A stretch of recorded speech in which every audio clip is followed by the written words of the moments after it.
Hello there, channel members, friends, and followers. This is Q8 Pilot, your host for tonight's show. It is 1800 Zulu, 2100 hours local time here in Kuwait City, Kuwait, where this live stream is being broadcasted to all of you. I want to welcome all of you guys to the stream. David White, welcome aboard, my friend. Default Pilot, hello. Mika, hello. Good day to you, my friend. Welcome aboard. Mark, hello, my friend. Welcome. Glad to have you all with me during this live stream today. And today we are going to be flying a real-world American Airlines route from Los Angeles, California to Phoenix, Arizona in the United States. We are currently situated at gate 53 Alpha, which is the correct gate for American Airlines 939. And it's quite away from runway 24 left, which is our departure runway, but I wanted to make this as close as possible to reality.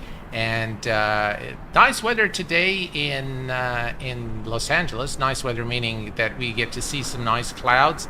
It has been raining all day yesterday, and the weather is quite cloudy today, but it should be quite fun. And we're also going to be taking a brief look today at Navigraph charts version 8, which has been released. And we're going to take a look at some of its features right before departure and en route to Phoenix, Arizona in the USA. Captain Abdullah Al-Ubaidi, welcome aboard, my friend. Alexandros, hello, my friend. Welcome aboard. Hamza, hello, my friend. Welcome aboard. Mark Pierce, welcome. Glad to have you guys with me here. And we have also FBI CVEMB. Welcome aboard, my friend.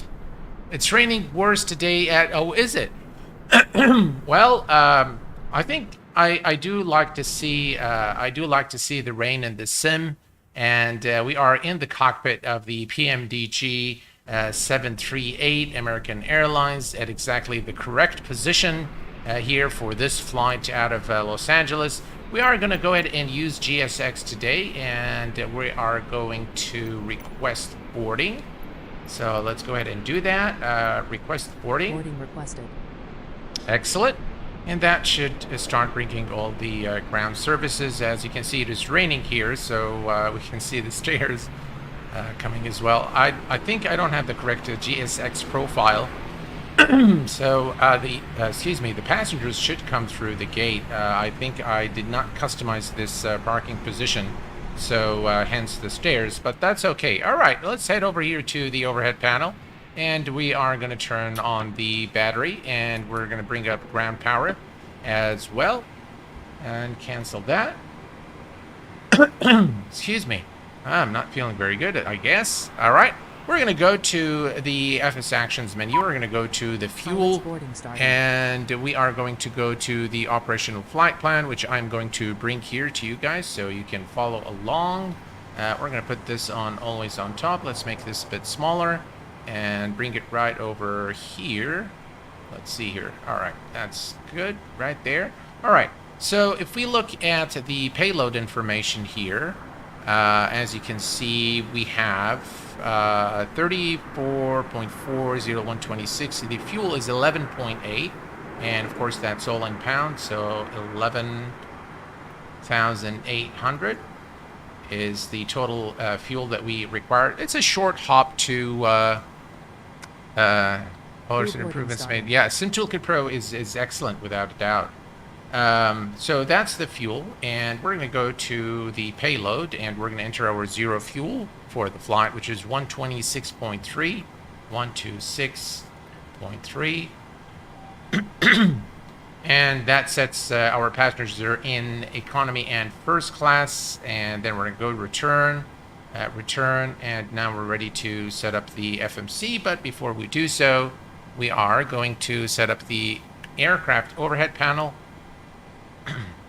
Right, let's come actually first over here and perform the APU fire test.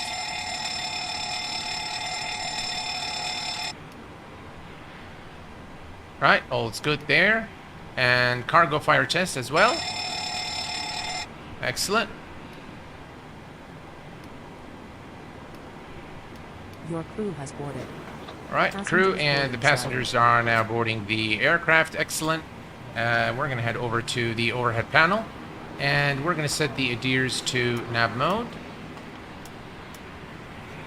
And we're going to work our way down to up to bottom and left to right. We're going to set the yaw dampers to the on position, and we're going to turn on the left after fuel pump as well. Perfect. All is good here. All is good here. We're going to arm the emergency light, and let's see here. Window heat can go on. And right before we start the APU, we can also test the stall warning. Still not there. All right. All right, all checks good here. Excellent. And our final cruise altitude for this flight today is going to be 35,000 feet. The real-world flight American 939er actually filed at 29,000 feet, but SimBrief says 35, so we're going to do 35 today.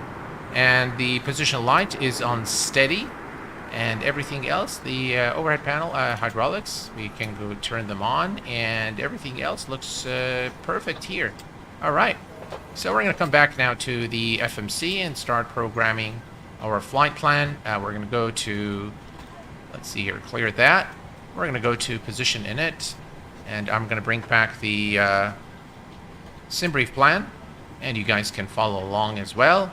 As you can see here, we are departing Los Angeles today, runway 24 left through the dot Sierra 2 departure through the, is it Senry transition, direct to Bravo Lima Hotel, and then it's the Hyder 1 for Phoenix, runway 08. I believe this is an ILS approach. So let's go ahead and enter this information here. Kilo Lima Alpha X-ray is the departure. And we are going to go to the next page, grab our GPS position, and insert it here. Then we're going to go to the routes page. The origin airport is Los Angeles, KLAX, and the destination is Phoenix, Kilo, Hotel Papa X-ray. No, sorry. It's Kilo Papa, Hotel X-ray. Yep, that's correct. We are today American Airlines 939er. And we are good there. We're going to go to the departure. We're going to be departing runway 24 left today. And through the DOTS 2 departure, through the Senry transition. We're going to go to the routes page, go to the next page, and now we can select the rest of our flight plan, direct to Bravo Lima Hotel, and it's going to be the first one here, and then we're going to go to actually from here it's our arrival into Phoenix, as you can see here. So the Hyder 1, runway 08. So we're going to go to the arrivals, and we're going to scroll down to the Hyder 1.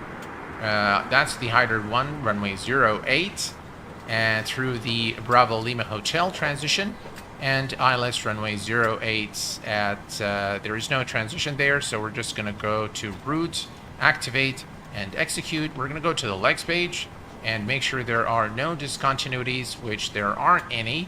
Perfect, all is looking good here. We're going to go to the performance initialization. We're going to click here and select our zero fuel, the reserve for the flight. If we scroll back up, as you can see here, we have the alternate of 2696 and the final reserves at 2244, 2.69, that's 27. We can say that's 3 and 2, that's 5,000. So we're going to enter 5 for the reserve fuel, and the cost index for the flight is 5, as you can see here. Oops, 5. And cruise altitude 35,000 feet, so 35, flight level 350. And the cruise wind, average cruise wind is 242.83, 242,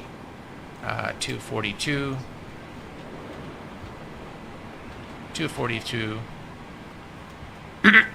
83. Excellent. That is set. Transition altitude in the United States is 18,000 feet, unable to 80 knots at Skoll. So we can correct that. We can go to the legs page and we can scroll down to Skoll. That's Skoll to obviously. So we're going to say 24244 and select it here and change that speed and execute.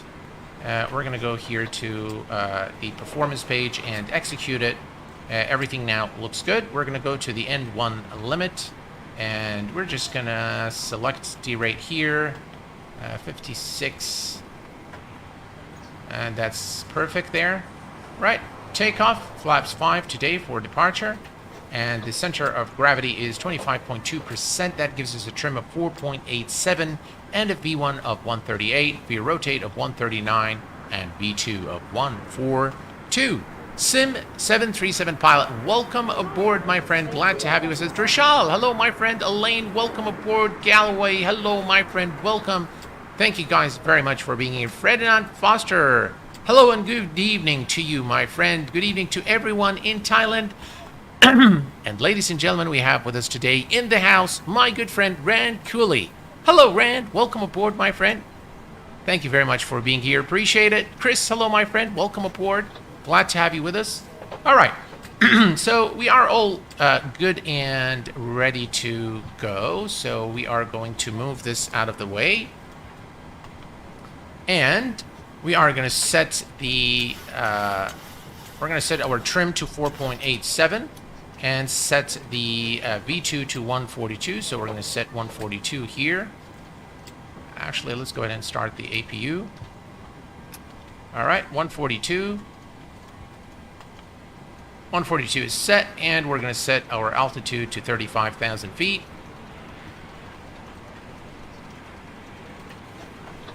I got carried away there. All right, 35,000 feet. We're going to use the magic B button and set our altimeters, and we're going to turn on the flight directors on both sides. Flight directors are now on, and auto brake on rejected takeoff, and we are pretty much ready to go. And today, ladies and gentlemen, we're going to be using the heads-up display for our landing in Phoenix.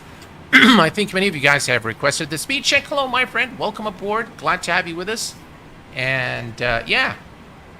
So, passengers are loading. In the meantime, folks, let me bring up Navigraph charts version 8.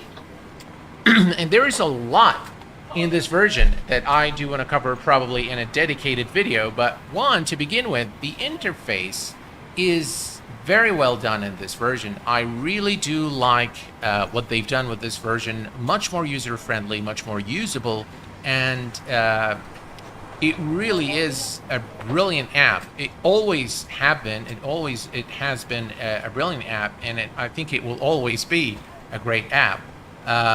You can select your departure airports. You can search for any airport here from the search box. Obviously, we have Los Angeles here, and I can open the airport. You'll get all the details of the airport, the elevation of the airport, the longest runway, magnetic variation, and so on and so forth. You get all the runways with the favorable runways for departure and landing, as you can see here. That's our runway today, or runway 24 left. It shows you the head and the crosswind for the runway, which is very, very cool, very useful, and it really takes the guesswork out of which runway I need to select. And now you can pretty much predict what you're going to get from ATC if you're flying online, which is very, very cool. Another thing I really like is when you say sync with current flight, it will automatically pin the charts for Los Angeles as well as Phoenix. As you can see here, those are the departure and arrival airports. Not only that, but you have the weather information, you have the METAR information here at Los Angeles, and the TAF as well. Very, very cool. I really love the fact that everything is grouped under this tab here, and then you can go to the comms, all the communication, all the radio communication is available for the selected airport. If you move from the information tab to the charts tab, now you have all the basically all the charts for this selected airport, the approach chart, The taxi charts, SID, and reference procedures. All your procedures are there as well, which is really brilliant. They've really done a remarkable job in this version of Navigraph. Very, very usable, very useful. And now, of course, we can click here, and you can see this is us right there, and that's the airport. You have all sorts of functions here as well to, zoom in, zoom out, rotate, print, change the layer back here, and now you can see it juxtaposed against the actual map. If you go to the settings, they have a really cool feature, which is experimental at this point in time, which is the globe. And if we actually scroll out, now what you'll see is you have the world, you have the globe there. Very, very cool for long-haul flights to kind of see, with the follow me feature. It's going to look really cool. Of course, chart mode can be standard and ICO, or and the theme can be day and night. You can change the scale if the things are too small for you. But overall, very, very cool application, really. By the way, if we come here, we can go back and we can select the other airport. You can remove this if you want. But there's a lot. By the way, here, if you go here, you can select the map layers, and you can go to VFR, or we can go to IFR low. You can go to IFR high, and I just changed this, by the way, so that it shows this. And then you can zoom into your flight, and then you have the map filters, which is very, very cool. You can turn things on and off. So here, VFR navigation. So if you're flying VFR, then you could put the flight path, the holding patterns, the waypoints, the traffic as well. You can show everything here with the VFR navigation. So you've got different tools for different flights, which is very thoughtful of the guys at Navigraph. They really done a very good job. Not only that, you can actually bring up the roads, railways, the obstacles, populated areas. Actually here, let's try one of these. Let's say populated areas. Now you can see here that the area is marked in yellow for populated areas. So really you have very granular details on what you want to see. Even helipads, you don't have to now search for helipads. You can just click here. It will show everything on the map. The base, you can show the restrictions, the altitudes. As you can see, Mora, grid, terrain. We can remove that here, the terrain. So I select it because I think it looks cool for one, but also from a visual awareness perspective, I think it's very useful. Low warnings. By the way, you can also put all sorts of the restrictions for different airspaces. As you can see, controlled airspace, restricted airspace, and so on and so forth. Very, very nice. You can change the scale 100%. You can also, as you can see here, you can see the aircraft position. We can see it against the airport charts. We can also look at our departure here very, very easily, just simply by selecting the charts that are used in our flight plan, which I think is pretty cool. And that's our flight plan right there. I couldn't verify that it still uses SimBrief integration, but that might be coming at a later stage. That's a quick look here at Navigraph charts, and maybe we'll take another look once we are airborne. All right, we can go switch to the outside view here and look at this beautiful rendition by iniScene of Los Angeles International Airport. A beautiful rendition. In fact, this is the best rendition of Los Angeles I have seen in a flight simulator. It is one of the most detailed scenery add-ons I have seen, and I love what they've done here, including the construction area, by the way, here. And if you're familiar with Los Angeles Airport, you will really appreciate the amount of details that iniScene has brought into this scenery. Brilliant, just absolutely brilliant. And by the way, Venice Beach is also available free of charge, courtesy of iniScene. Of course, iniScene is the scenery department of iniBuilds, the Q8 Pilot official partners. All right, back to our flight. We are almost ready to go. So let's go ahead and turn on the, let's see here. We're going to go to control, and all right. So overhead panel, we're going to turn on the APU bleed. Let's see, this is APU, all right? APU bleed is on, and we're going to put the pack here on auto. We're going to leave everything here as it is in preparation for departure. Let's go ahead and turn on our fuel pumps. 88 of 146 passengers, still quite a bit before we can push back from our position. But that's how long it actually takes. So yeah, there is no bus here. So obviously everyone is loading through. Everyone is boarding through the jetway. But I just simply forgot to customize the position of of this position. Hamza, hello, my friend. Welcome aboard. Glad to have you with us. We have also with us Alex. Yes, Alex, Chart 8 is now public. You are able to download it from the Navigraph website. Yuki Sim, hello, my friend from Finland. And we have also with us today Duncan. Hello, guys. Welcome aboard. Thank you for your support, being BVRP members here at the Q8 Pilot channel. Very much appreciate it. Thank you very much. Yeah. All right.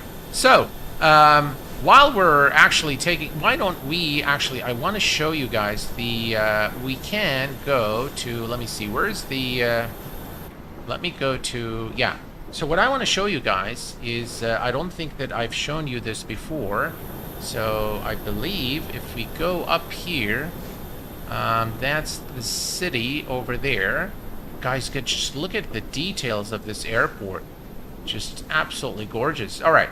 So here, what I'm going to do is I'm going to speed up the drone camera, and I do want to show you guys Venice Beach because I think it's very well done, and it's totally free of charge. So let's come here and try to find it. I think it's somewhere right there. Yep.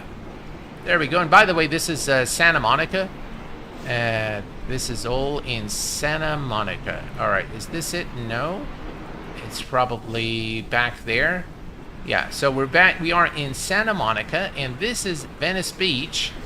And I think this, if you've been there, you will appreciate the look of Venice Beach. This looks exactly like the Venice Beach area. Just look at that.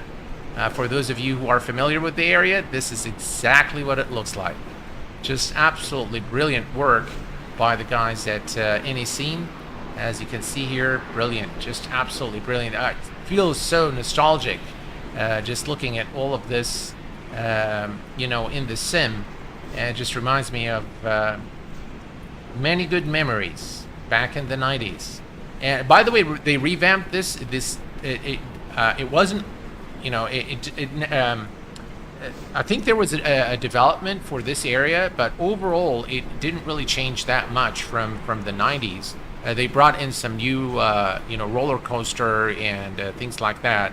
Obviously, the arcade center that you see there, I think this is the arcade center right here, has changed a bit. But overall, this pretty much looks like, like Venice Beach in all its glory. All right, let's go back to the airport and back to our position here. And, oops, what happened? Maybe it wasn't a very good thing that I've done, but looks like passengers are still boarding. Yeah, it's going to take a little bit of time to load things, I guess. Yeah, it's just loading stuff. It's the autogen. Oh, it looks like it disconnected the... Not sure what happened here, but it looks like things got disconnected. All right. Hopefully didn't mess up things too much. Dual FMC restored. Okay. All right. I just wanted to show you guys Venice Beach. We're going to come here. Actually, we'll leave this here now. And this needs to change, by the way. All right. So it needs to be in inches. All right. Yeah, it looks like by moving too far away from the airport, it disconnected the jetway, but that's all right. What we can do is the following. You need to set the parking brake. Oh, it disconnected the parking brake too. Gee. Alright. That's not a big deal. We're just going to come here and I'm going to say, now that we've seen Los Angeles and we've seen everything else, we can just come say restart. Alright, so we're just going to wait for it to restart. Alright, so everything here is good and dandy for our engine start. We are going to turn on the anti-collision lights. And we are going to call ground services now to push us out of our position. We're going to turn off the packs. The isolation valve is open. And we are going to call GSX and push out of our position. Brilliant. Prepare for pushback and departure. And we're going to come down here.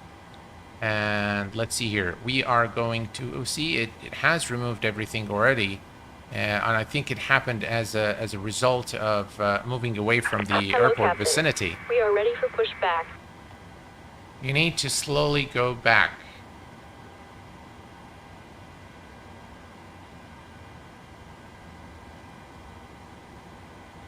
Does drone camera work in X-Plane? Yeah, there is a drone camera in X-Plane. It doesn't work exactly like the one we have here, but it definitely does, yeah. Departure checks completed.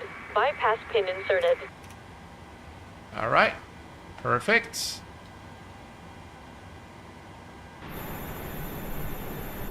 We need to close the door, obviously. Entry door is closing. All right, perfect. Doors are closed. Excellent. Just look at those clouds. Very, very nice indeed. Good morning from New Zealand, and I have an important English exam today. Well, good luck to you on your exam, my friend.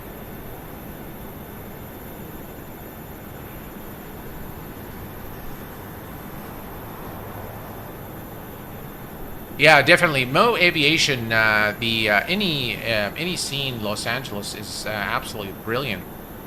All right, so we are going to push nose to the right. All right, it wants us to dismiss the GPU.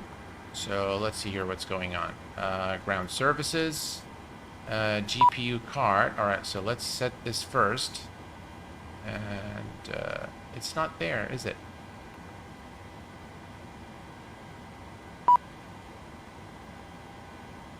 Dismiss PMDG GPU. Do we have the GPU? No, we don't.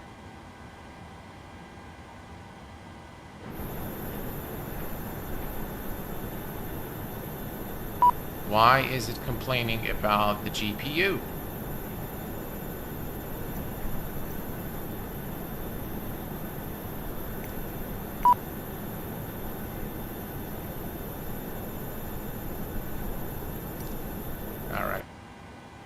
We are going to come here, and there's always chocks are removed. All right, we're going to go straight out.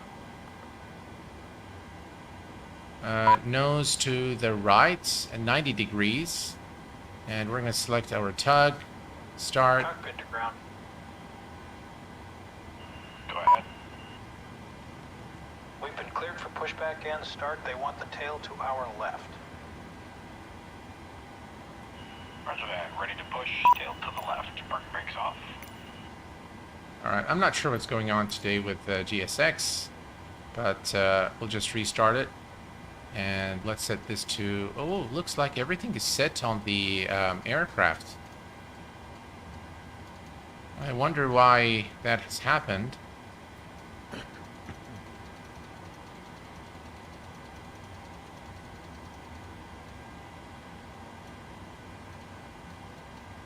Strange.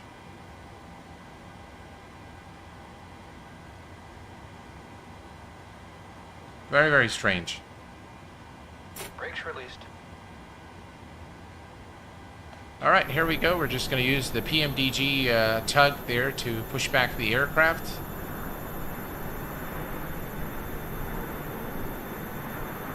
There we go. Pushback started, and we are clear to start our engines. We're going to start with engine number 2.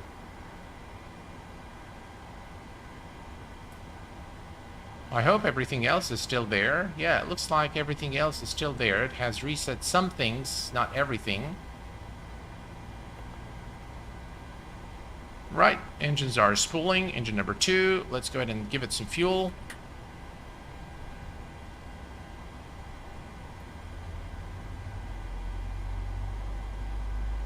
Excellent.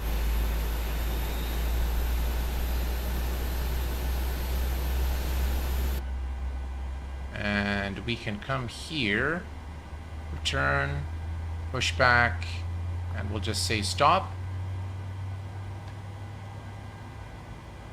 It will ask us to set the parking brake.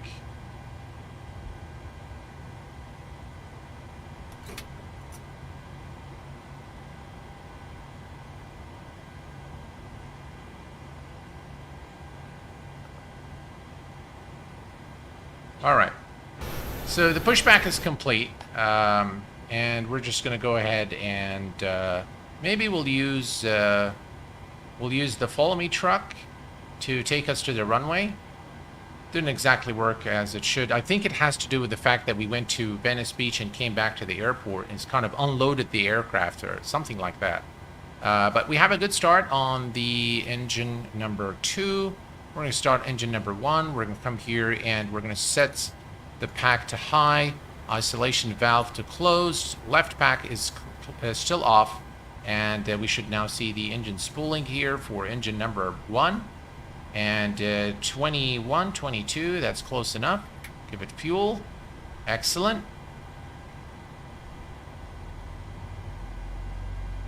And let's see if we can get ground services first. We have everything here. Yeah, let's just wait for the engines real quick.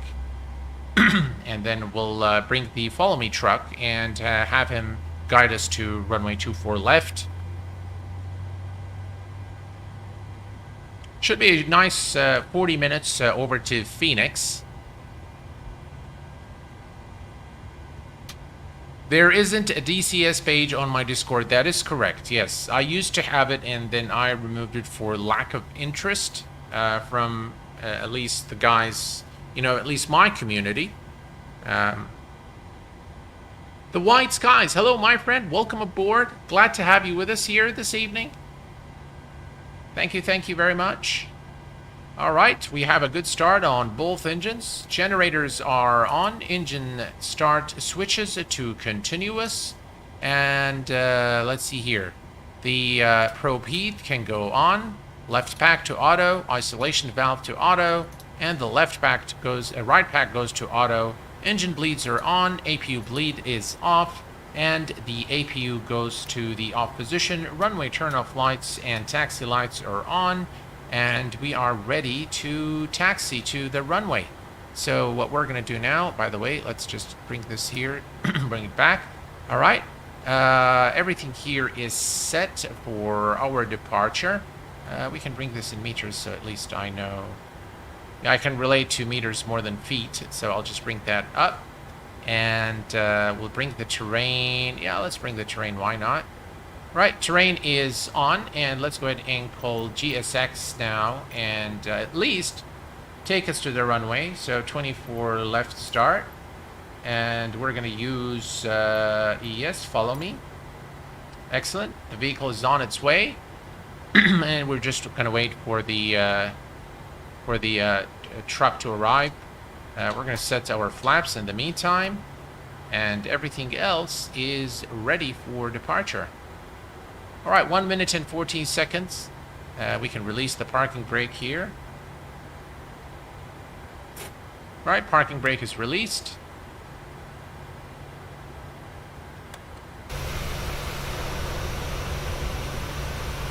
Just look at this aircraft.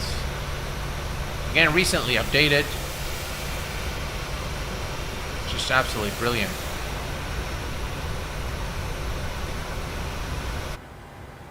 We're just waiting for the follow me truck now to arrive and guide us to runway 24 left.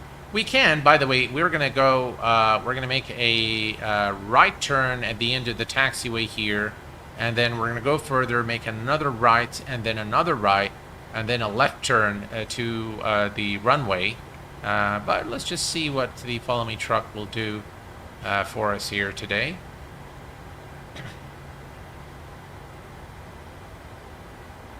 Especially with the, by the way, one thing I do want to show you in the new version of, let me remove this. Hang on here.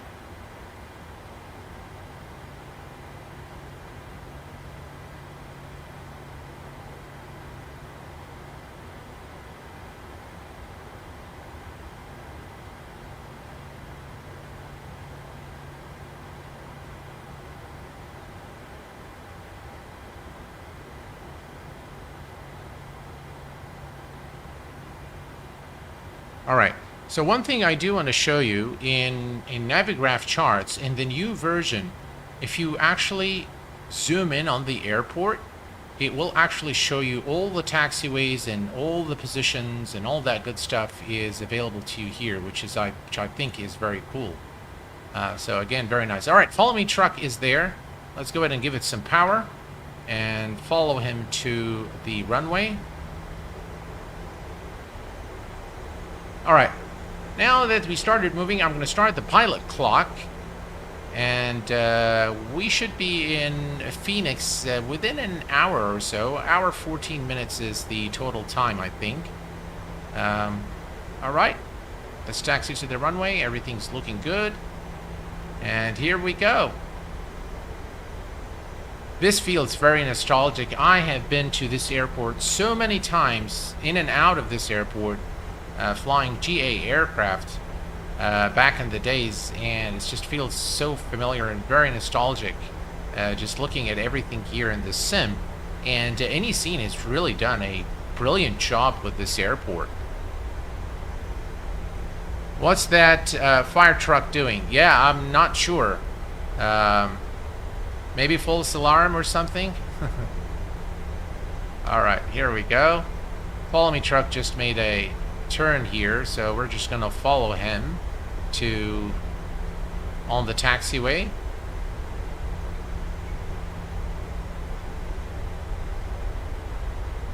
The nice thing about the Follow Me truck is that it waits for you, so he's very kind and very polite.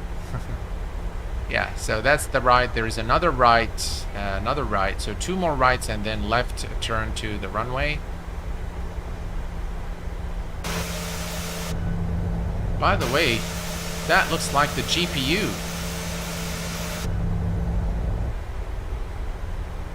Why is that showing there?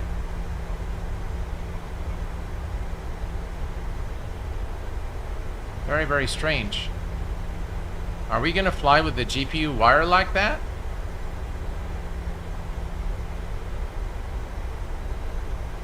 Mr. Tecmo, a VVIP member for 3 months.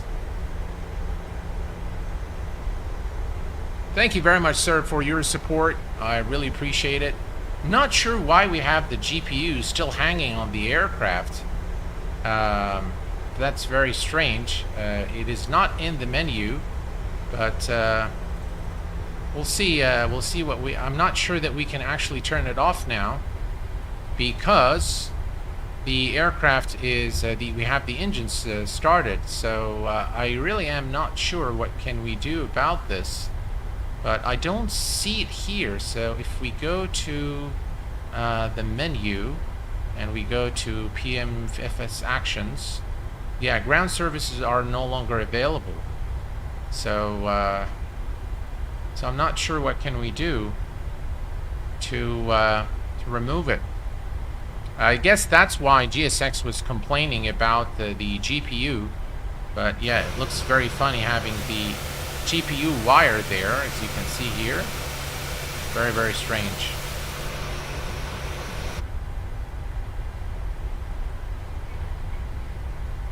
Yeah, maybe PMDG needs to fix this. But it's more than likely to do with the fact that we moved so far from the airport and then came back, and that's probably what's caused the issue. Hopefully, it won't have any bearing on our flight. You forgot to disable it under the GPU in the FMC. I actually did disable it, so but I'm not sure what has happened here. Anyway, we're good. We'll just pretend the wire doesn't exist. Yeah. So much for realism, huh? Yeah.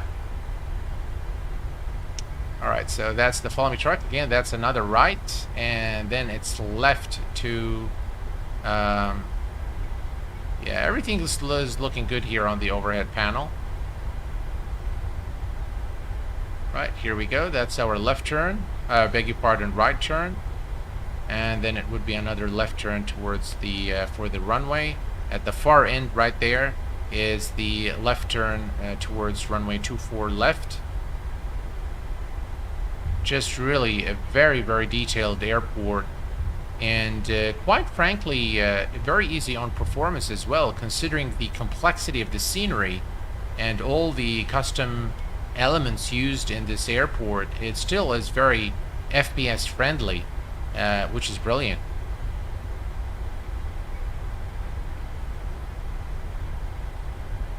How to do the tower view. Oh, so if you want to do the tower view, I'll show you how to do it right now. Just as soon as we line up with the runway, I'll show you how to do the tower view. It's actually pretty simple. If you know how to use the drone camera, then you can very easily do the tower view. And you know, if you want to do plane spotting and things like that, you can do it from the tower view without a doubt. The follow me truck did a 360. Not sure what happened there. Yeah, he's got a mind of his own for sure. But yeah, that's a nice wing view there for you of the 738. Brilliant aircraft. Just a brilliant add-on. Looks like the weather has the bad weather in LA has subsided for the moment here. Earlier today it was raining heavily and thunderstorms. It was really, really bad. But things are looking pretty good now, at least at this point in time. We're flying in real time and real weather today. So this is exactly the current weather and time at LAX. It's quite a taxi as well from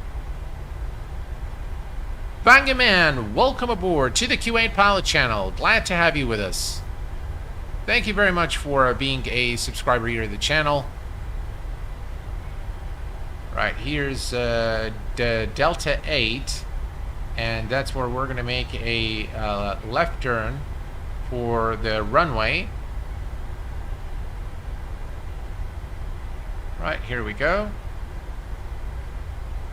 That's our turn.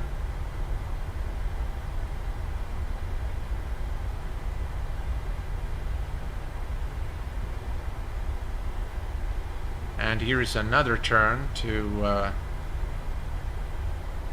line up with the runway.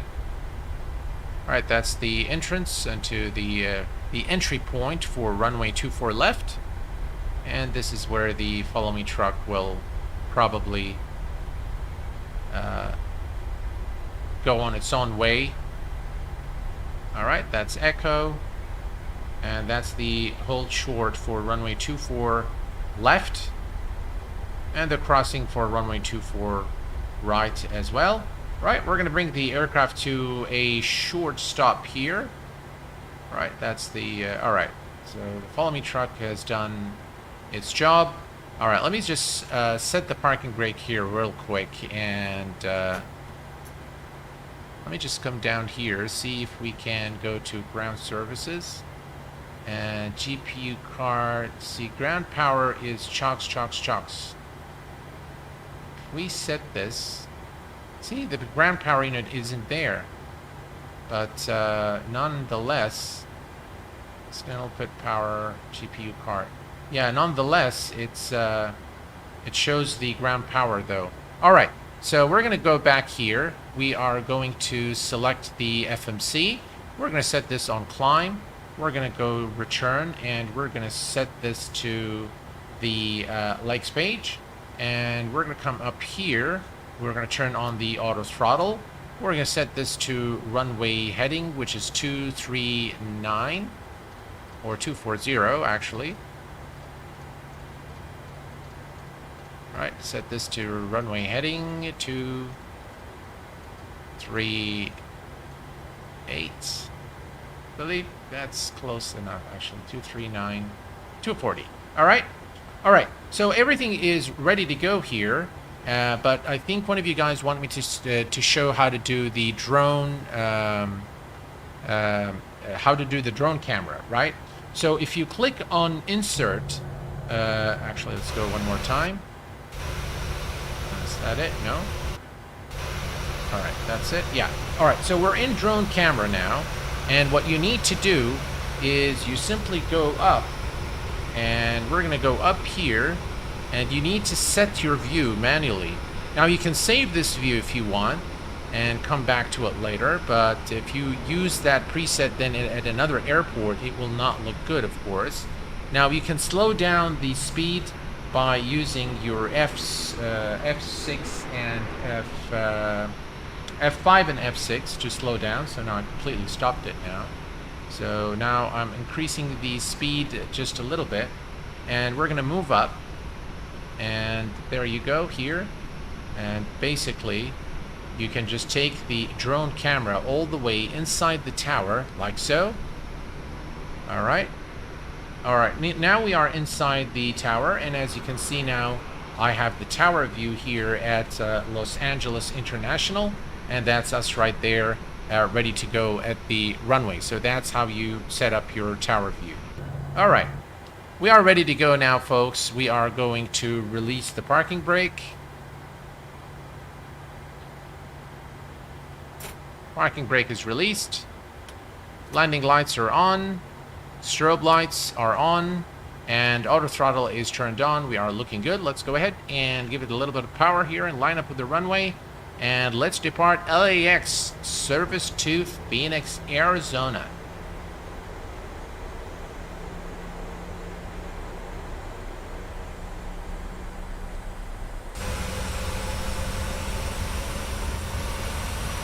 TP wire is still there. All right. Right, here we go. We've been cleared for takeoff. You're at runway 24 left.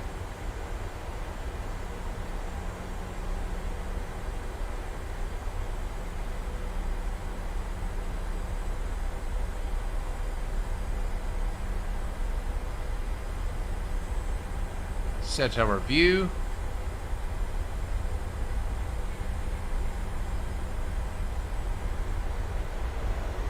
All right, we're looking good. Take the power to about 40%.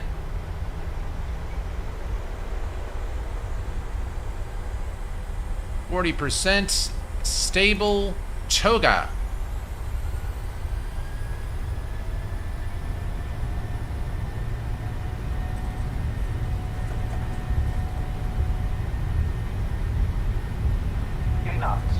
Checked.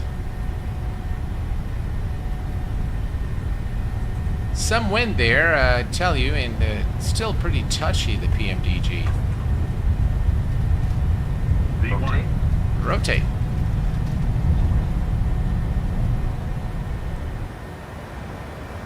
Positive rate of climb. Gears going up.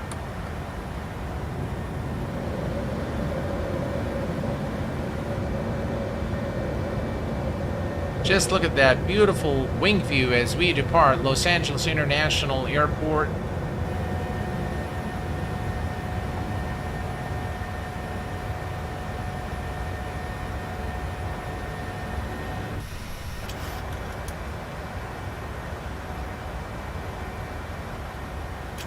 Well, let's not get carried away with the wing views there. Looking good.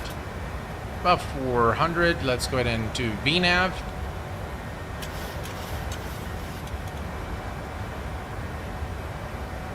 Speed check, flaps up. LNAV.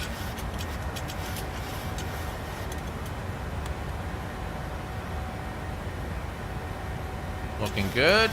And Command A engaged.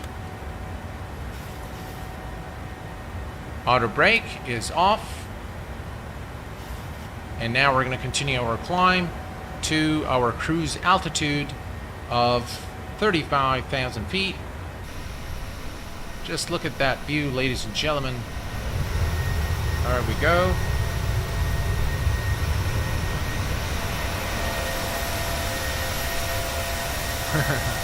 With this GPU wire. Yeah. That's alright. That's a nice wing view there.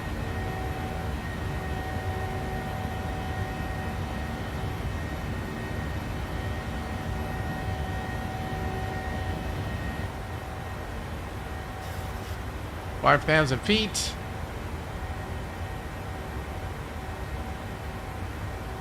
Thank you very much, Paul. Appreciate it. Timothy Handy, hello, my friend. Welcome aboard.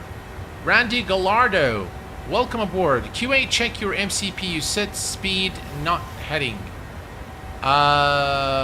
Did I? I think maybe you're right. Yeah, I think you're very right there. That's what happens when I take my glasses off. Let me just very quickly put my glasses back on. I thought I can do it without my glasses, but I was mistaken. Yeah, all right. Much better. Can see everything now. It's just that, you know, at work, you know, I have my glasses on all the time. And I only use my glasses for reading. But it kind of gives me a headache over a period of, you know, after a prolonged period of use, it gives me a real headache. And I have a history with migraine headaches, so so I normally like to take it off once I'm back at the house. But yeah, I can't see very well without it, unfortunately, especially, you know, things that are closer to me. So like reading a book or watching a screen, you know, from a close distance, everything becomes blurred and I can't really see very well.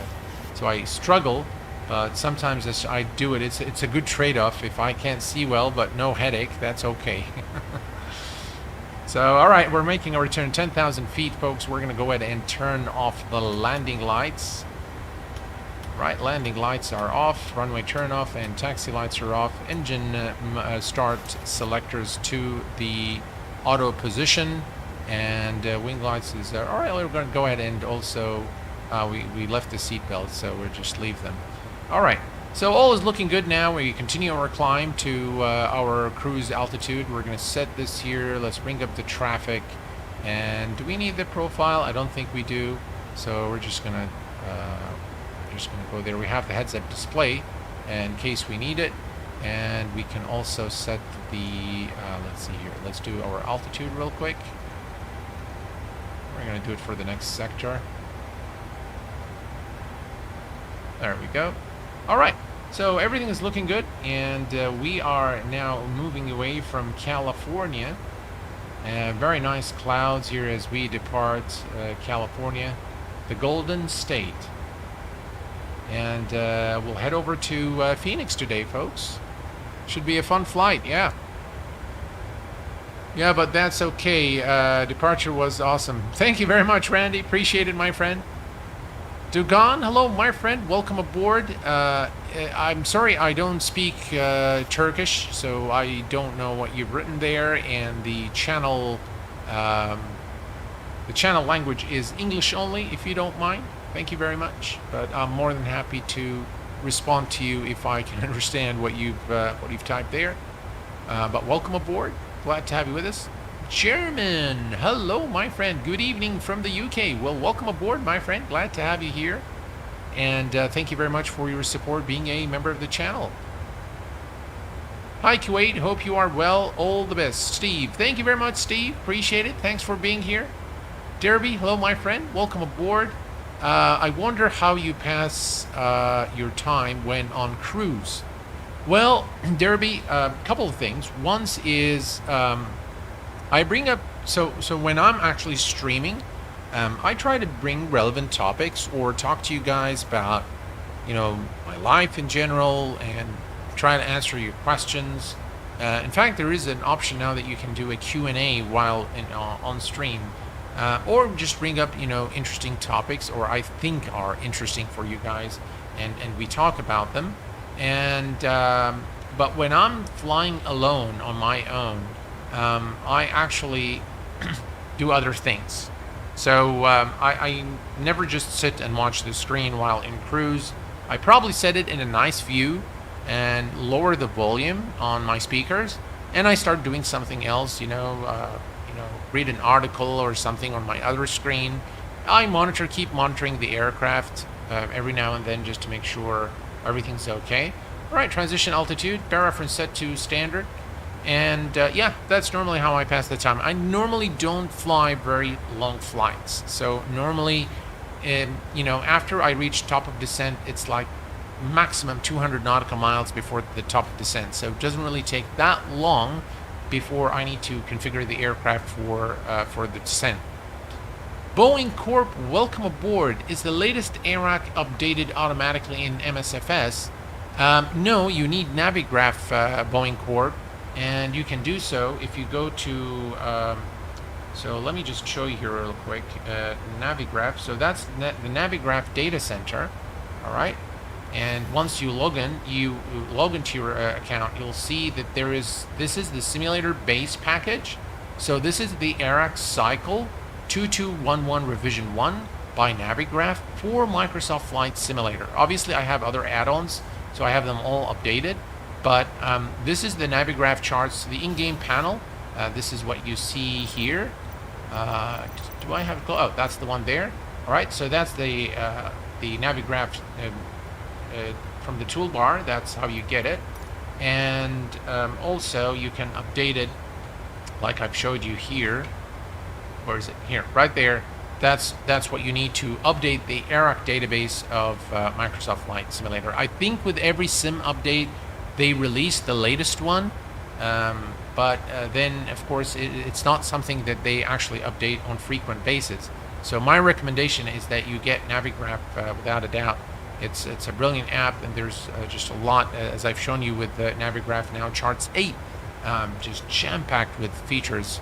And it's just really a brilliant, yeah, it has release sprint. I've showed kind of a quick preview of it, or a quick showcase of it here at the beginning of the stream. I generally do a longer flight, a few hours, and then study during cruise. It means I don't get distracted by my PC. That would be very distracting for me from studying, without a doubt. I heard someone who was doing a long haul fell asleep and heard pull up. Yep, those were, I believe, was it Ethiopian? I think both pilots actually went to sleep, and it looks like the culprit was fatigue. And yeah, definitely they went to sleep. And obviously, when the autopilot, when you have the autopilot engaged, once the flight plan is reach the end, so when you actually reach the destination, what will happen is the autopilot would disconnect, and when the autopilot disconnects, the aircraft is going to start pitching down, obviously in their case, and they started hearing pull up, or I think actually it was the sound of the autopilot disconnect is what they've heard, and it woke them up. Thankfully they landed the aircraft without incident.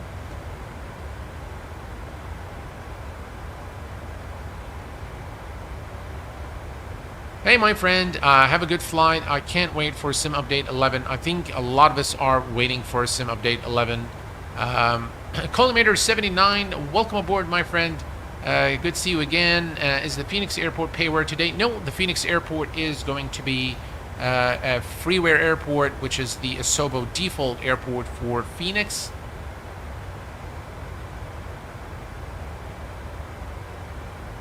Sim Famous is watching from Phoenix, Arizona.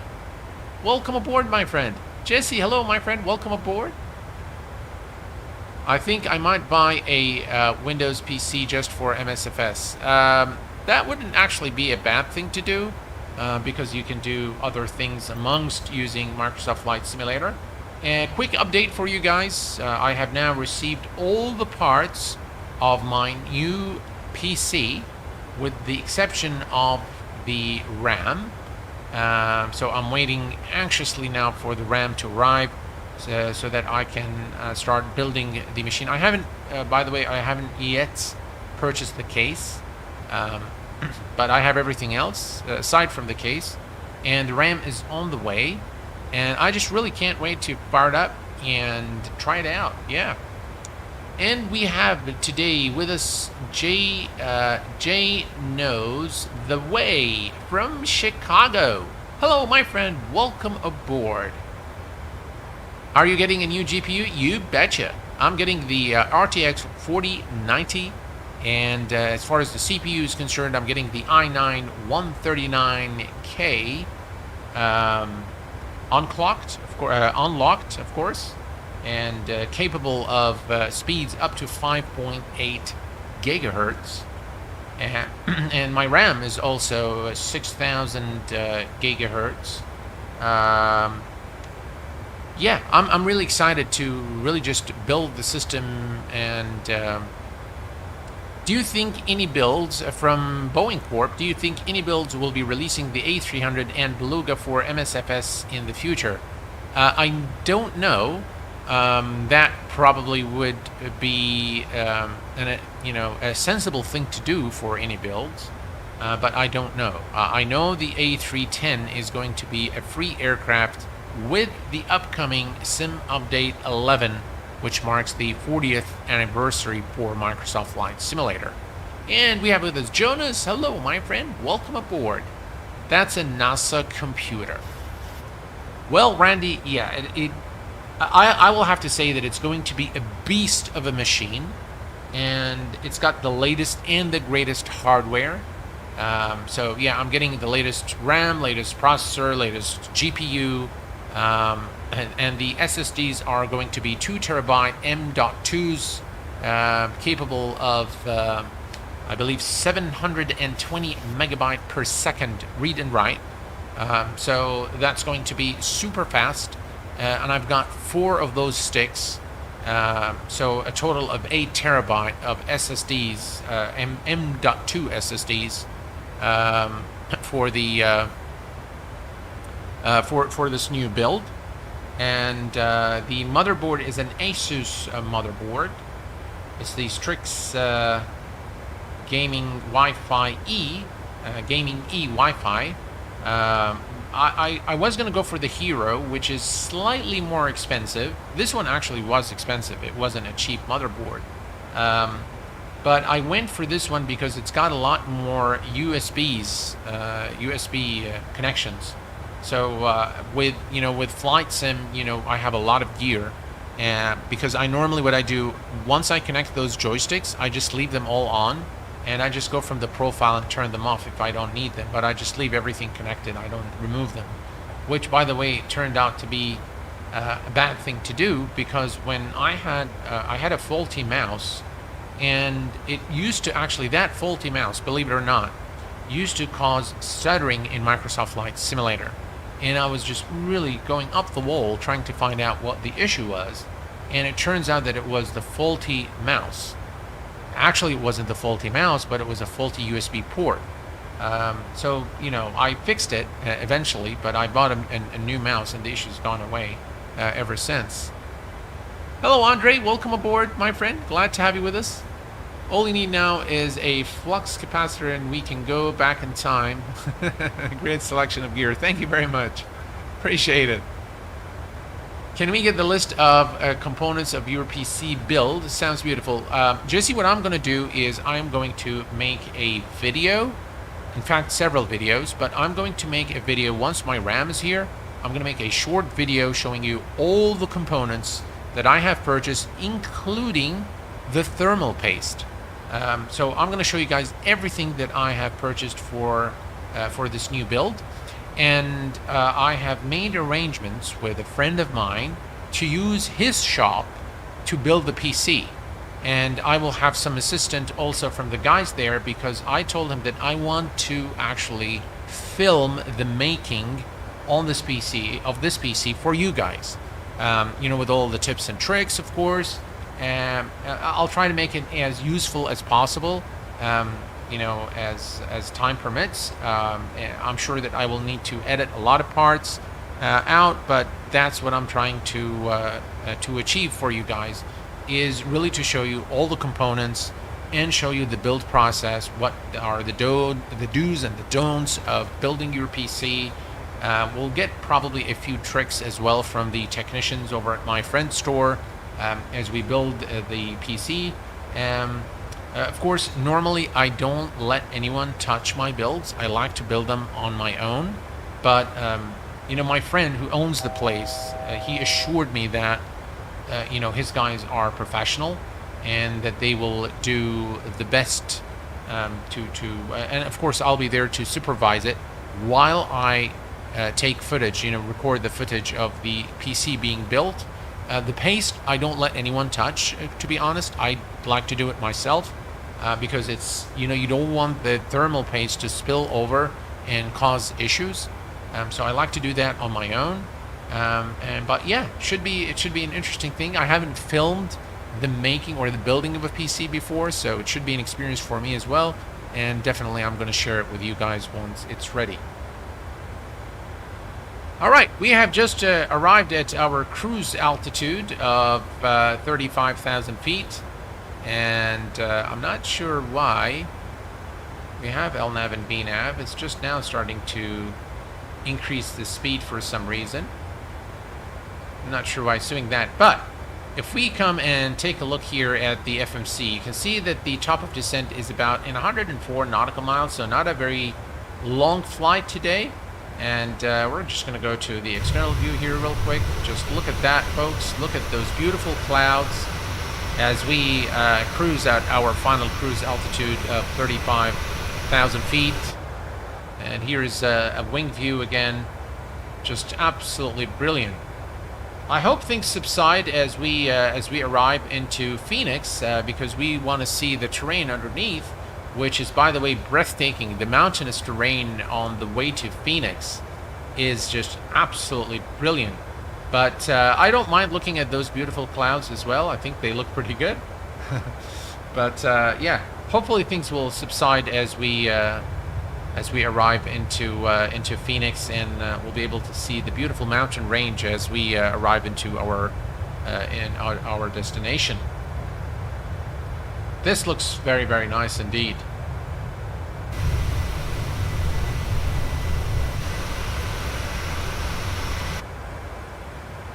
All right.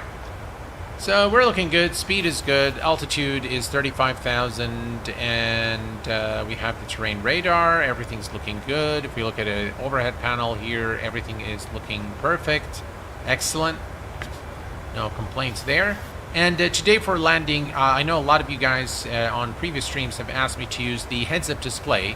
So that's what we're going to use for our landing today. And it's actually quite useful if you ask me.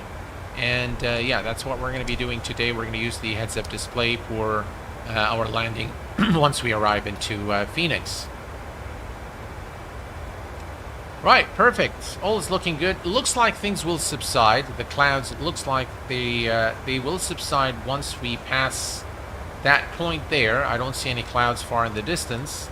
So it looks like we will be able to see some of the nice, beautiful mountainous terrain over in the state of Arizona in the US of A. I bought a new Ryzen CPU to upgrade to for MSFS, just waiting for it to arrive. Perfect. Ryzen is actually not bad. It's actually good. I've done extensive research, though, on the single-core speeds of those processors. And I have found that Microsoft Flight Simulator still is very much single CPU dependent.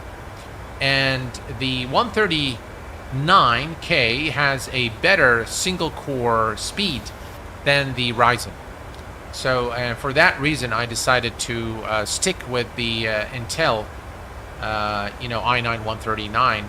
I was going to get initially the 129, but then I saw all the reviews and all the benchmarks, and the 139 definitely provides for much better performance. It has a larger L3 cache as well, which, by the way, Microsoft Flight Simulator uses. And based on the many test results that I've seen, the bigger the L3 cache on your processor, the better MSFS performs. So that's something that is that I've considered. And I, quite honestly, guys, I did not really pay too much attention to X-Plane 12 because it just runs smooth. It doesn't really need that much power to run smooth and with high FPS. And it's still in early access, but of course we will be performing a lot of tests once I have the new build ready. Should be fun. I'm really excited about this new build. It should be a fun thing to show you guys, and to experience the Microsoft Flight Simulator with the latest hardware. Really see how well the sim is optimized. Obviously, that's one of the aims. But then more is to show you guys what can be done with this new hardware. I've only been to the US once in my life. Oh, really? Oh, okay. I've been to the US many, many times. I've lived there for almost 10 years. I was in California, of course, during that time. And specifically at Fresno, California. All right, 65 nautical miles for top of descent, guys. What we're going to do is we're going to come to the FMC. We're going to go to the approach reference, and we're going to note the ILS frequency for runway 08 at Phoenix, which is 111.75. We are going to come here and set 11.75. That's 11.75, and it's set here. We're going to do the same thing as well on the right side. 11.75 is now set and cross-checked, and then we're going to go back to the FMC, and we are going to note the course, which is 078 degrees. We're going to do flaps 30 today, and we're going to add 5 knots to 143 to give us a final approach speed of 148 knots. Oops. All right, so 148 selected. And we are done here. All right, let's set our approach course to 078.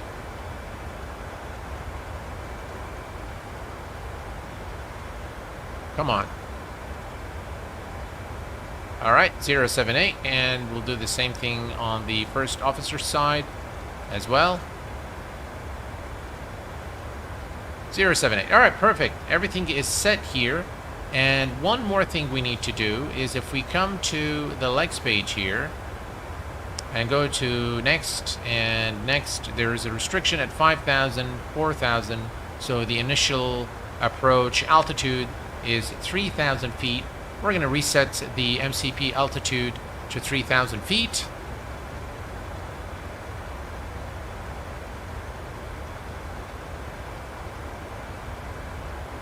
All right, 3,000 feet is now set, and we are good. All right, let's take a look here. Just, guys, look at the beautiful mountains here at on our way to Phoenix, Arizona. That just looks absolutely gorgeous.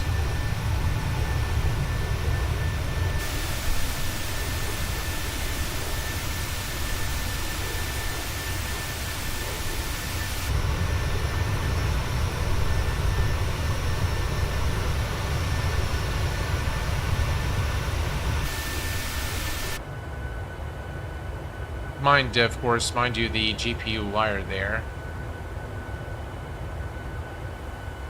Just look at that view. Absolutely brilliant. And it's really nice to fly in Microsoft Flight Simulator, not have to worry about Ortho 4XP. Everything is photoreal. Yeah. Just absolutely gorgeous. Look at that.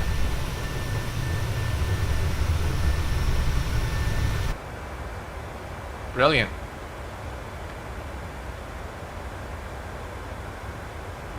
All right, we are cruising at 35,000 feet. We are approximately 37 nautical miles from top of descent, so we should begin our descent momentarily to Phoenix.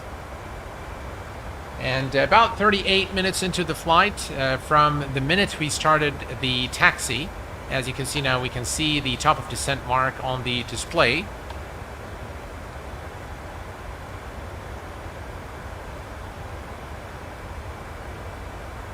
What is the Palm Springs? Oh, is it, David? Oh, okay, okay. I thought so, because those mountains, yeah, those mountains are, they kind of look like the Palm Springs area without a doubt. Thanks for very much for that, David. Appreciate it. Of course, David, you're from the area, so you'll be able to let us know what we're looking at more so than I can. So thank you very much for that. Appreciate it. To be fair, the V-States no tile creation is needed. Just download, drag and drop. That is true, yeah.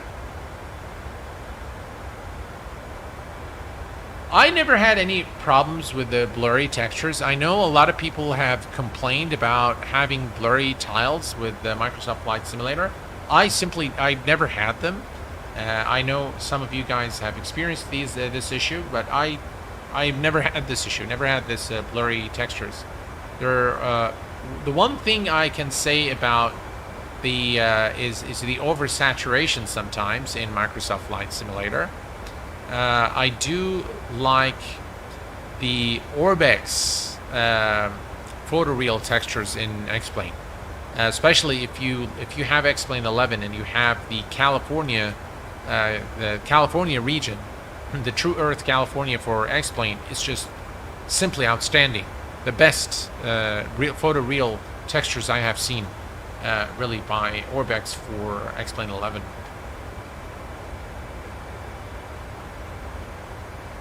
Right, we're looking good.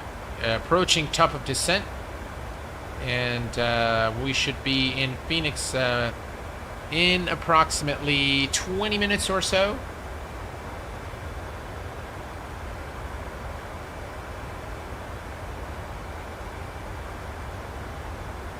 On short final. Really, I've never had those issues, really. I mean, we are at 35,000 feet. The texture are as sharp as they can be, and it just looks absolutely brilliant. Here's a look again at the outside. Just look at that, folks. No blurry textures whatsoever. Looks fantastic.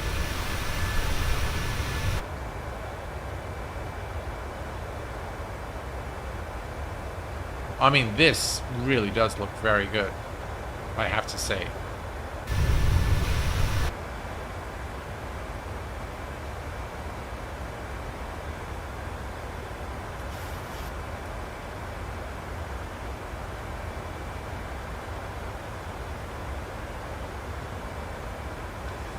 Yeah, I do agree that it looks a lot better than X-Plane 12. Of course, without this is, by the way, this is the default Microsoft Flight Simulator. So I think they've done a good job there. And yeah, it looks like as I've hoped, the clouds, the thick cloud layer has subsided as we move away from from California and enter the state of Arizona, and heading over to Phoenix. And so things have subsided here, so it should be a nice arrival into Phoenix. And speaking of that, we can take a quick look at the weather at Phoenix. And let's see here. We have 180 degrees, 5-knot wind. Visibility is 10 miles. Current temperature at Phoenix is 23 Celsius. And the altimeter is 299.7.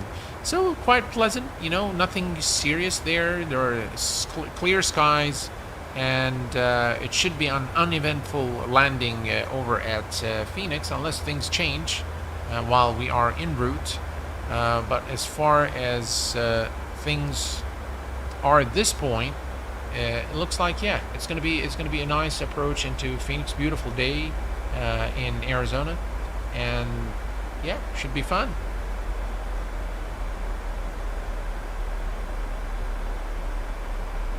So if you guys want the METAR, I still haven't programmed the Nightbot to give you the METAR, but here's what I'll do. I'll just give it to you guys here in chat. There you go. That's the current METAR at Phoenix. And we have begun the descent now towards our destination airport. And this is just absolutely brilliant. I love it.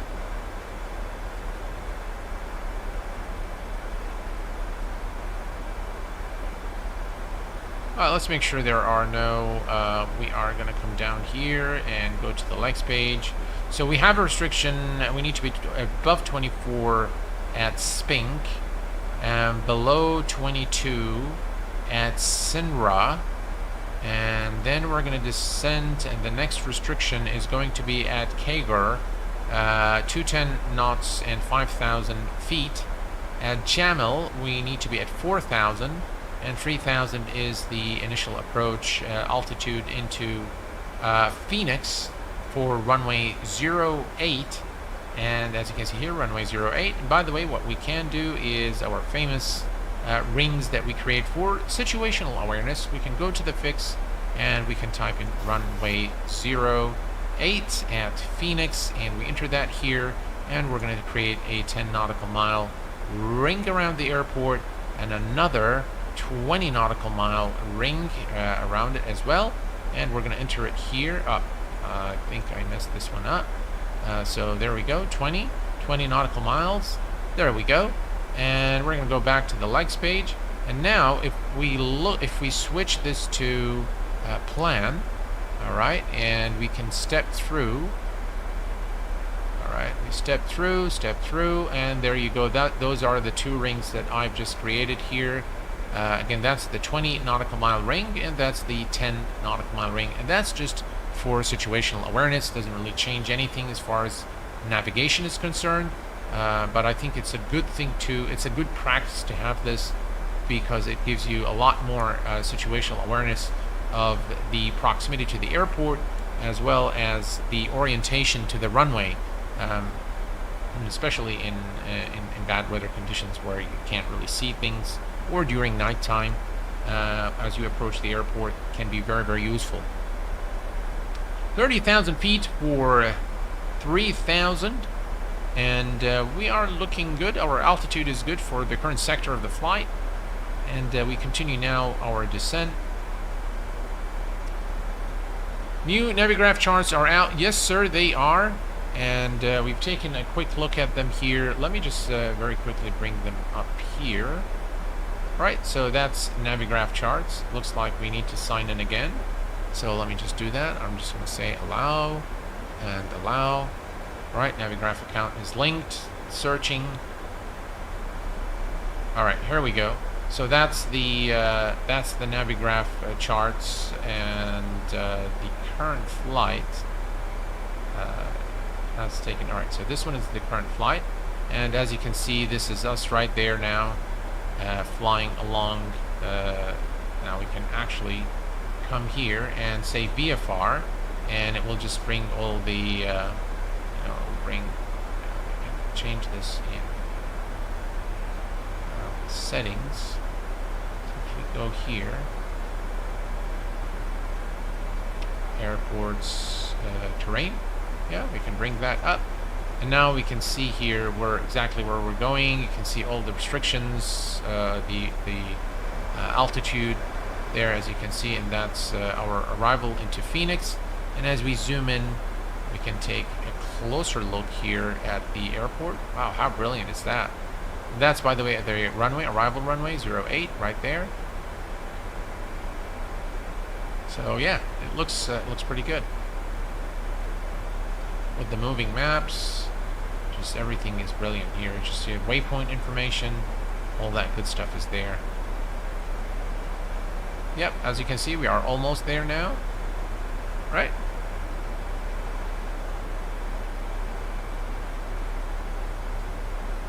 I just use ChartFox integrated with SimToolkit Pro. That works, Rishal. I mean, SimToolkit Pro is brilliant, so that works perfectly fine. But I've been using Navigraph charts for the longest time. I think since 2015. So yeah, I've been using it since 2015. So I'm very used to it now, and I just find everything else kind of out of place for me. So yeah, the Navigraph charts for me does it, and I use it with Simbri. So and SimToolkit Pro, and SimToolkit Pro actually integrates with Navigraph charts.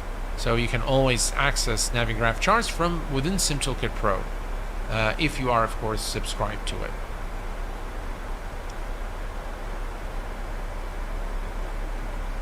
Has anyone tried Airfly FS4? I have, Jesse. It's good for kids. So my son really enjoys it a lot. He specifically likes the A380. So I bought the entire DLC. It's nothing, by the way, like Microsoft Flight Simulator. It does not even compete. They don't even compare. But yeah, I mean, for kids, I think it's pretty cool. I think my son really enjoys it a lot. He's learned a lot during the course of the last few months, and he actually now knows the aircraft from their shape. So he immediately, when he sees an aircraft, he tells me that's a Boeing 737 or 777, or that's an Airbus or a Dash 8, or that's an MD-11 or a DC-6. You know, he's quite knowledgeable now, and he also has a lot of knowledge about the procedures. So he does enjoy Airfly FS a lot. Alright, so what is it complaining about here? Hider, unable to 65 at Hider, which is this one here. So we're going to go and change this to 250. Let's change this to 250 knots. And enter it here. Execute, and should stop complaining. Unable 250 at Hider again. Alright. Alright, I'm going to change this to 230 here, and I'm going to change it as well on the second waypoint here, and execute. Let's see if it likes that. Looks like it's alright with it now. Perfect. Alright. Alright, so we are at 23,000 feet. For 3,000, we're looking good. And here's another look at the outside. Again, folks, I don't see any blurry textures. Everything looks very sharp. Whether we were, at 35,000 feet or now at 23,000, I think everything still looks pretty sharp and pretty crisp. No issues there whatsoever. And here's a wing view for you guys. Even a closer look at the terrain underneath. Yeah, I think it looks pretty good.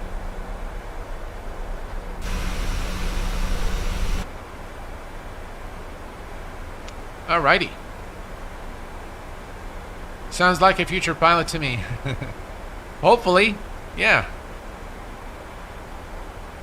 That's what he wants to do. That's at least what he says. He's only 9, so things will probably change, and his aspirations and ambitions and probably his thinking will change as he grows up.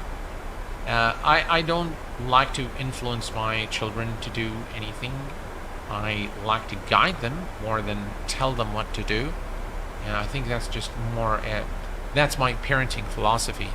I don't like to force anyone to do anything. So mind you, my own children. So I pretty much guide them. I tell them a lot about my experience, what I have done in life.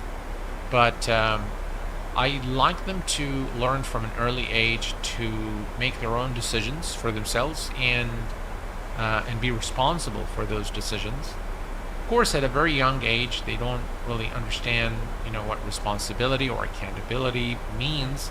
But I try to instill those concepts in their heads from an early age, and so I don't force them to do anything that they don't want to do, or make them, or prevent them from doing something that they want to do, unless there is something that relates to their safety then of course I will intervene.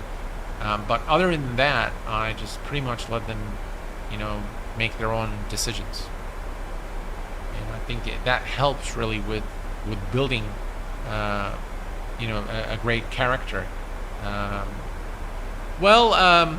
Randy, I do my best. I don't consider myself, a great dad, but I do well. I do well. I think my dad was is a great dad. He's the role model, and for me, he is the person I look up to in my life. I've learned a lot from him, from his wisdom, from his humble attitude, from his generosity, and just simply, I try to apply what I've learned from Dad and from everyone around me as I grew up. I tend to take all the good things and just kind of, try to pass them on to my children. And if a person wishes for anyone to be better than himself, would be his children, right? And that is honestly what I do with them. Is I try to kind of, strengthen them with everything that I've learned, empower them to make their own decisions, and guide them when required. And of course, I will shelter them when I think they're making something that could harm them. And I think that's instinct.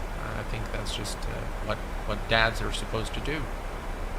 Right, we're approaching 18,000 feet. Ladies and gentlemen, transition altitude. We are going to go ahead and set the altimeter. So we're going to use the magic button B to set the altimeter. 2989er is the altimeter. We are now at 17,000 feet, 240 knots. As you can see, we have the decel point here, and we are not too far from our destination now. As you can see here, beautiful approach into Phoenix, Arizona, and the US of A. I really like this route a lot, and the departure from Los Angeles is just simply spectacular. And we are approaching Phoenix.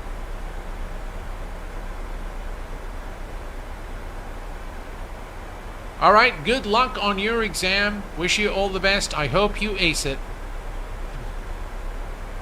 My parents let me figure out what I wanted to do myself, but still helped me, guided me. Now I'm studying aerospace engineering at university and plan to complete commercial training. You are very blessed, Drashal, and I wish you all the best in your studies, without a doubt.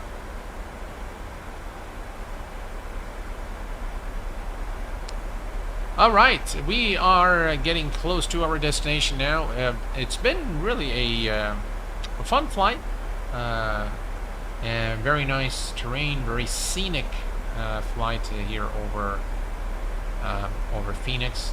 By the way, guys, xEnviro 1.01 has released. I haven't yet taken a look at it, and this add-on is probably the most debated add-on for flight sim in a long time. I haven't seen this fierce attack on an add-on or a developer since a very long time. So yeah, and you know what, guys, if you ask me in all honesty, based on what I have seen in xEnviro and the cost of the add-on at $42, I cannot actually recommend it in its current state. I haven't tested, by the way, the new update 1.01. I haven't tested that. So, but as tested on version 1, it had a lot of issues, and for $41 or $42, that's a steep price to pay for for what actually xEnviro delivered in that version. I would always tell you my honest opinion, and I was not trying to promote the product. The developer has reached out to me at the time, and he said, would you be willing to show xEnviro on the channel? And he knows, Magnus knows that if I don't like something or I don't think it's worth, I'll just say it. And it has happened with, a previous developer that came through Magnus. So he knows me very well. He knows that my integrity is above everything.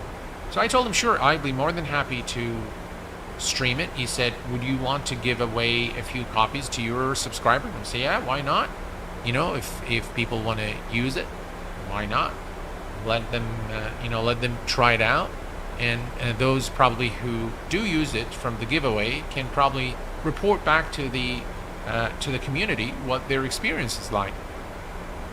So yeah, it's I think the $69 is for the X-Plane version. The version for the Microsoft Flight version, the X-Enviro 2020, is at $42, and you get a 50% discount if you are an owner of the X-Plane version. So there you go there.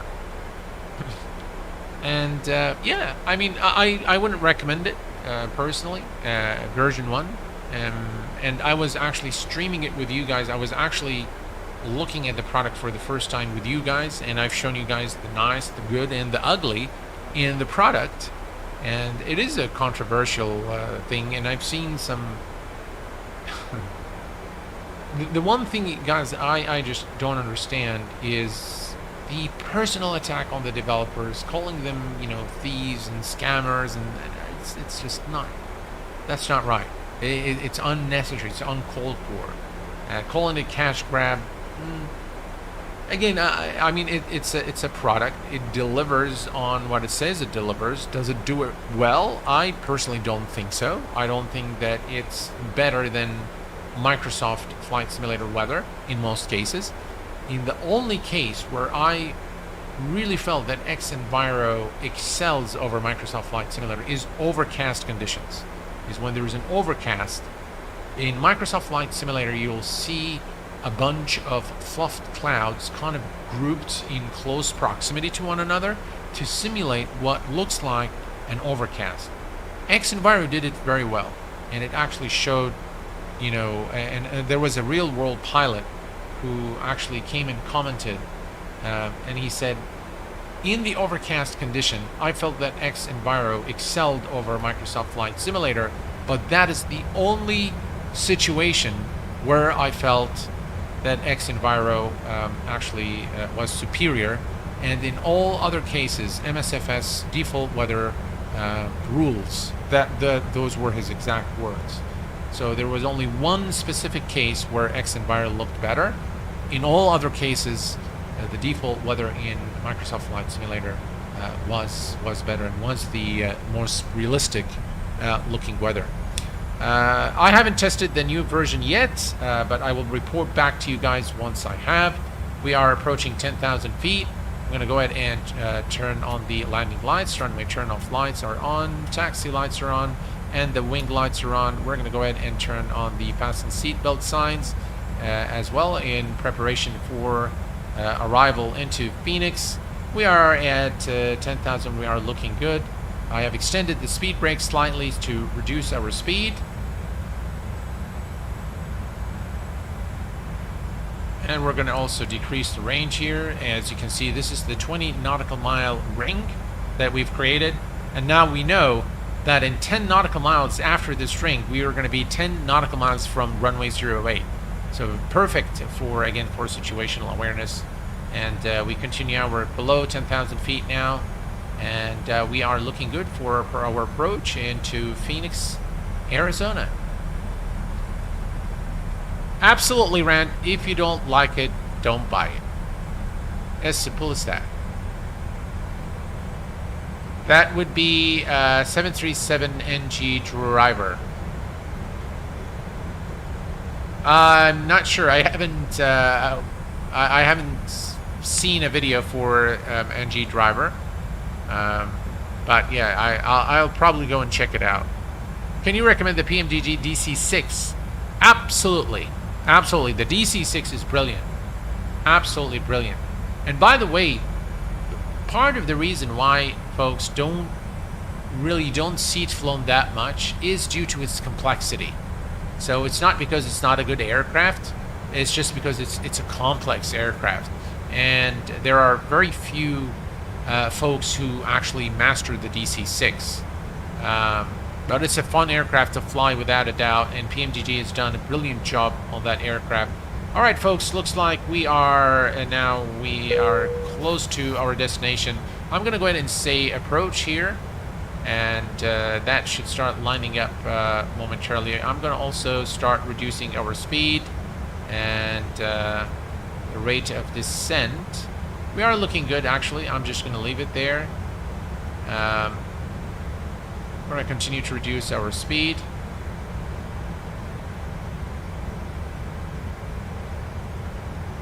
We're still looking all right.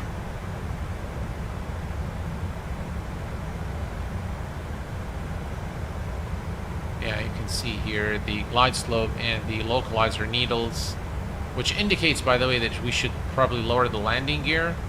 But we're just going to wait just a little more because this is still 20 nautical miles. So at about 14, not at the decel point here, that's when we're going to start reducing our speed. And all right, let me just ease off there on the speed brake. So speed brake is released, and let's see here, everything's still looking good here. All right, we're almost there now, and we are looking good. Here's our turn.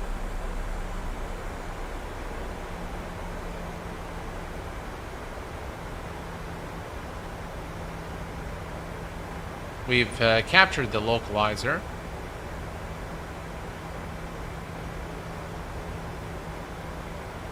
And I hope I remember to record the approach.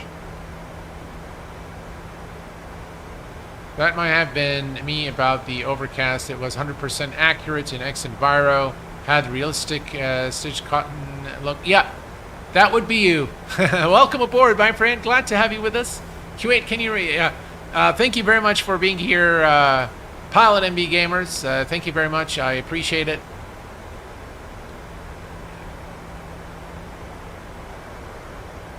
Hugo the Dugo. Hello, my friend. Welcome aboard. Thanks for your support being a member at the channel. Mr. Nimbus. Hello, my friend. Welcome aboard. You're right in time for our landing at Phoenix, Arizona. And it looks like here we need to start reducing our speed. And we are looking all right. So, all right. Here's what we're going to do. We're going to go to VS. And we are going to start reducing our speed to 170 knots. I'm going to extend the speed brakes.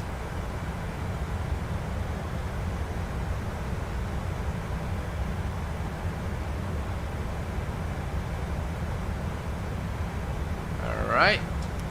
Let's select gear down.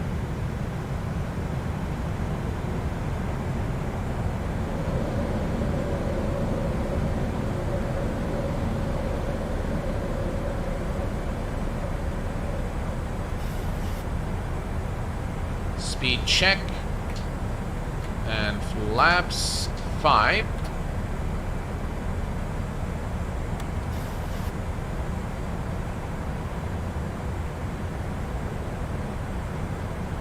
All right, if we look at our speed here, 147.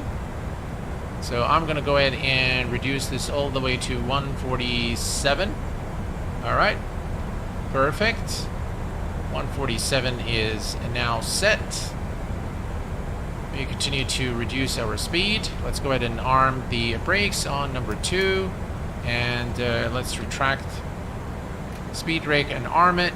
Engine selectors to continuous.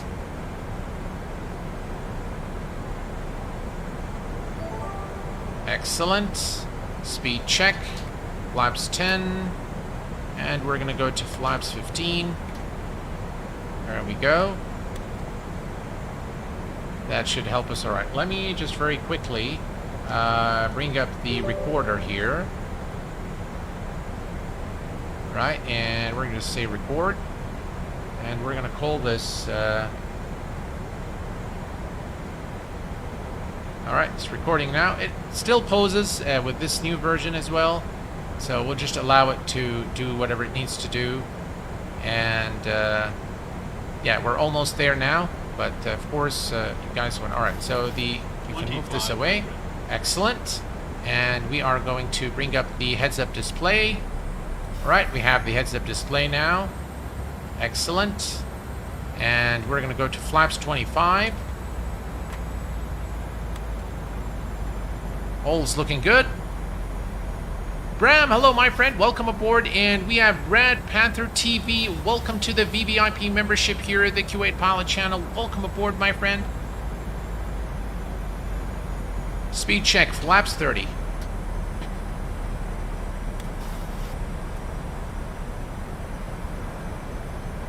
All right, we're looking good.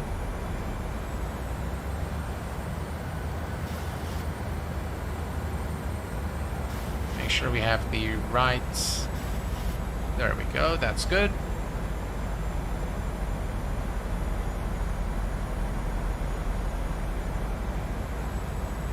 I love the heads-up display, although I don't use it much, but it actually is very useful.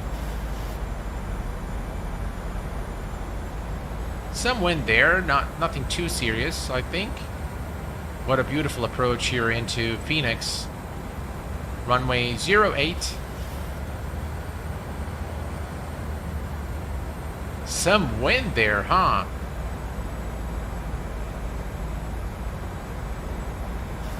The aircraft's doing all sorts of things here. Alright, here's what we're going to do. We are going to take over. 1,000. Alright, 1,000 feet, and we're just going to take over here.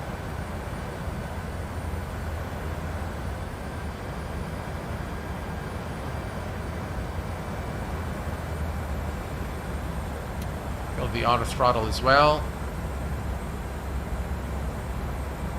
I think we're a bit too high.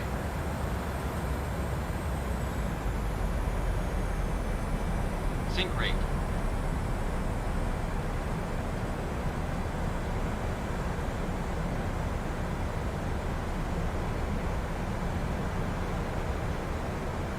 Sync Wow, that wind. Gee.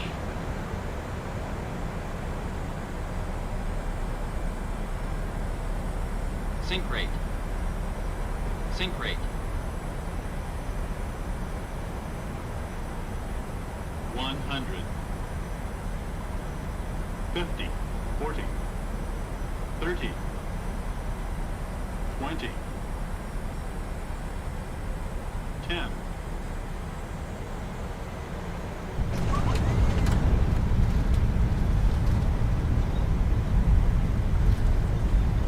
And welcome to Phoenix. That landing was not a very good landing.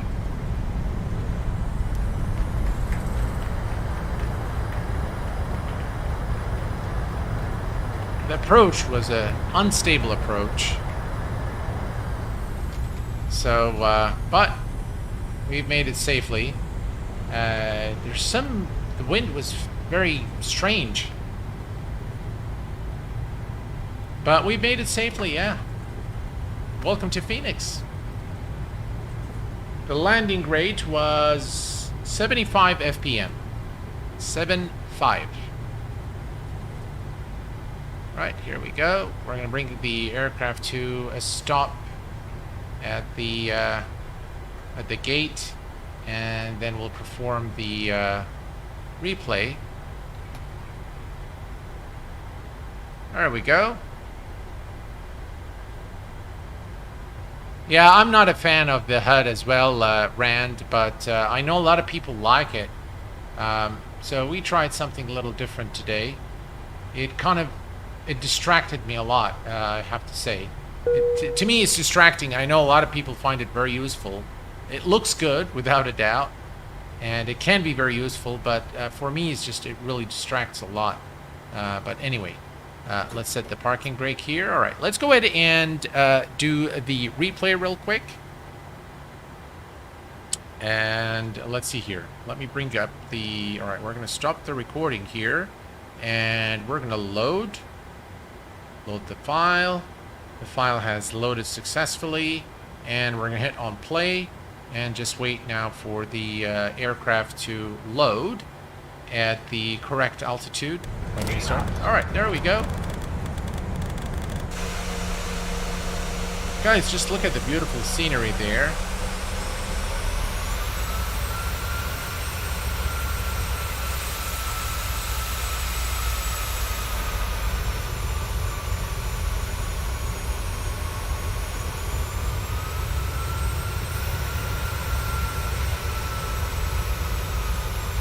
Just look at that.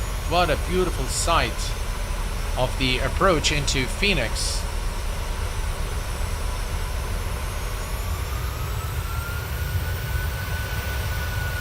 Minus the GPU wire here, which we've had since the beginning of the flight.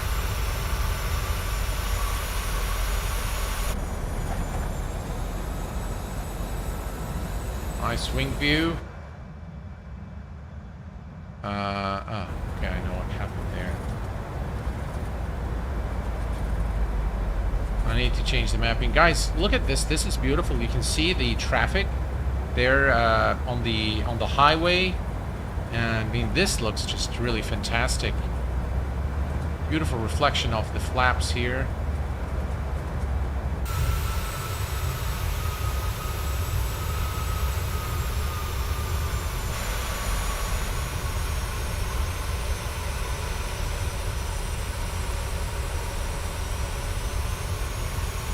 Wow, look at that. There's some violent wind there.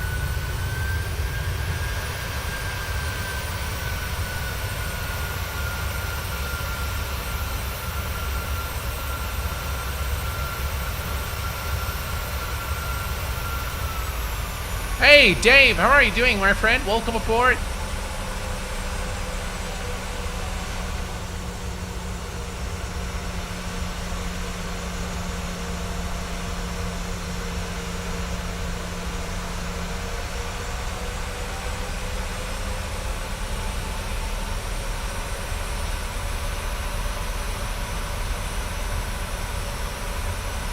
Some very violent wind there as we came into land.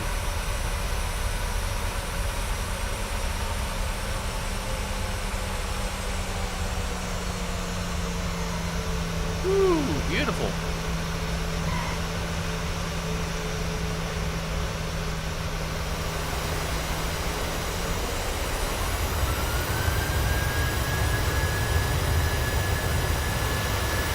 I think what we'll do is we will just bring it a little back here, and we'll do a ooh. Oh, I know why that. All right, let me just do. We're gonna do very quickly. All right, there we go.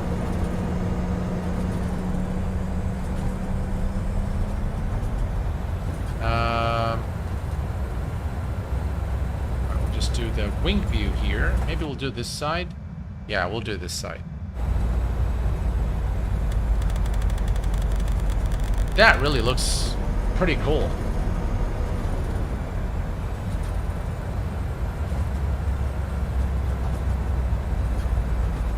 Not sure what's up with the speed brakes there.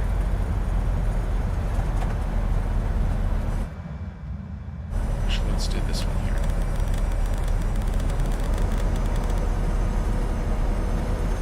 Those are the sounds of the flaps.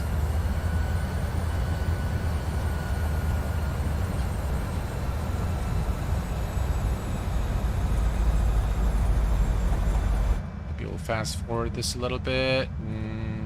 Right there. All right, there we go.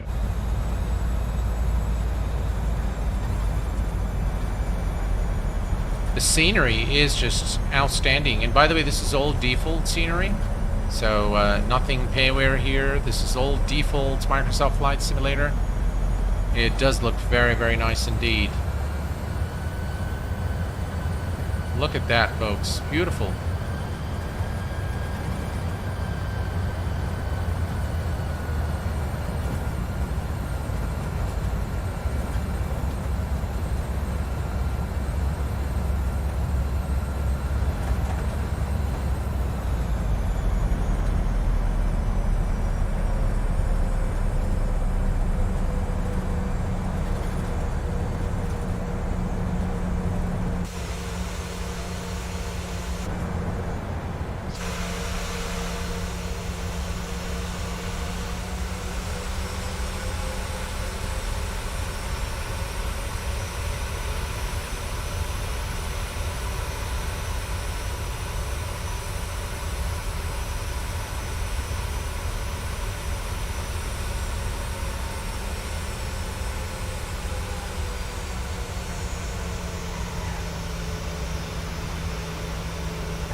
We missed the center line completely there, but nonetheless, okay landing.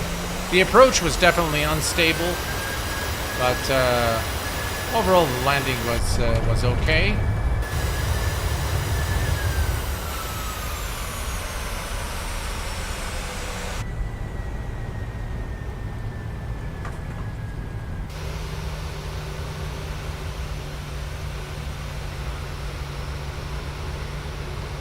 Well, folks, this is pretty much it for our live stream today. I want to thank you all for being with me this evening. I hope that you've enjoyed this